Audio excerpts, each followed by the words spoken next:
शाम का समय था। बारिश हल्की हल्की गिर रही थी। स्टेशन के बाहर लोग जल्दी जल्दी अपने घरों की ओर भाग रहे थे। उसी भीड़ में एक युवक खड़ा था, आरव।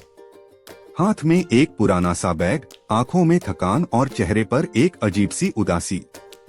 आज वह 10 साल बाद अपने गांव लौट रहा था। आरव जब शहर गया था तब माँ ने उसकी कलाई पकड़कर कहा था, बेटा बड़ा आदमी बनना, पर इंसान बनना मत भूलना। उसने हंसकर कहा था, माँ मैं जल्दी लौट आऊंगा। लेकिन जल्दी 10 साल बन गया।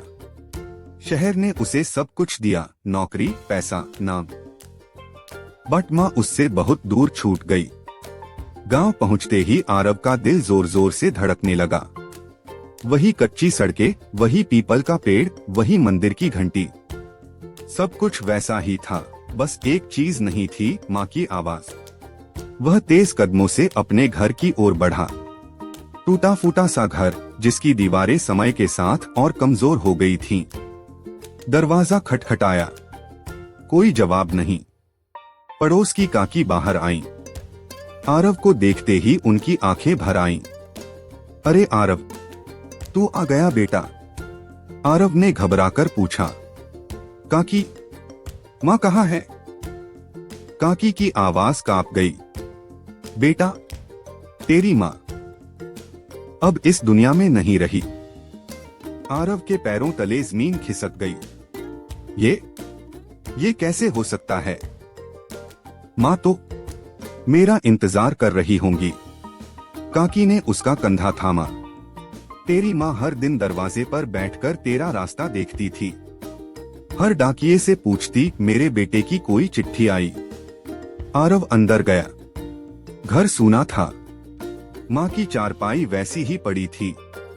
पास में उनका पुराना चश्मा और रामायण रखी थी। चारपाई के नीचे से एक छोटा सा बक्सा निकला। बक्से में दर्जनों चिट्ठियां थीं, आरव के नाम। उसने पहली चिट्ठी खोली। मेरे बेटे आरव, आज बहुत बारिश हुई। तू होता तो कहता। माँ, छत टपक रही है। मैं ठीक हूँ बेटा, तू खुश रह। आरव की आंखों से आंसू गिर पड़े। दूसरी चिट्ठी। बेटा, आज तेरे बचपन की शर्ट मिली। उसे सीने से लगाकर रो पड़ी। लोग कहते हैं तू बड़ा आदमी बन गया है। मुझे गर्व है। एक और। आरव, डॉक्टर ने कहा है ज्यादा काम नहीं करूं, पर क्या करूं, घर तेरे बिना बहुत सूना लगता है। तू आ जाए तो सब ठीक हो जाएगा। आरव की सांसें भारी हो गईं। आखिरी चिट्ठी पर तारीख सिर्फ 3 दिन पुरानी थी। हाथ कांपते हुए उसने उसे खोला। मेरे प्यारे बेटे, आज बहुत कमजोरी लग रही है। शायद भगवान मुझे बुला रहे हैं। अगर तू ये पढ़ रहा है तो रोना मत बेटा, माँ हमेशा तेरे साथ है।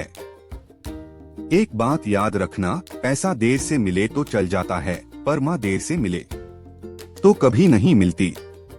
चिट्ठी हाथ से गिर गई। आरव जोर जोर से रो पड़ा।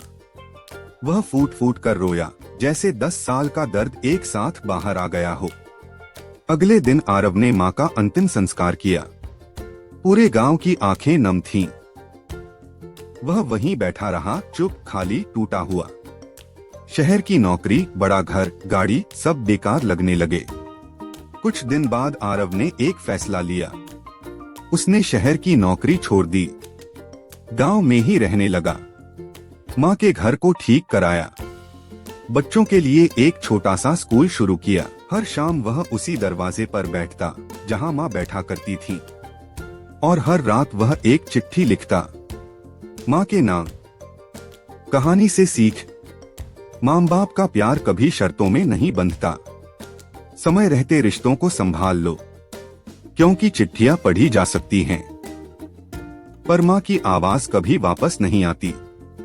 अगर आपकी आंखें नम हो गई तो वीडियो को लाइक और चैनल को सब्सक्राइब कर ले, ताकि ऐसी रोचक कहानियों की नोटिफिकेशन आपको मिलती रहे।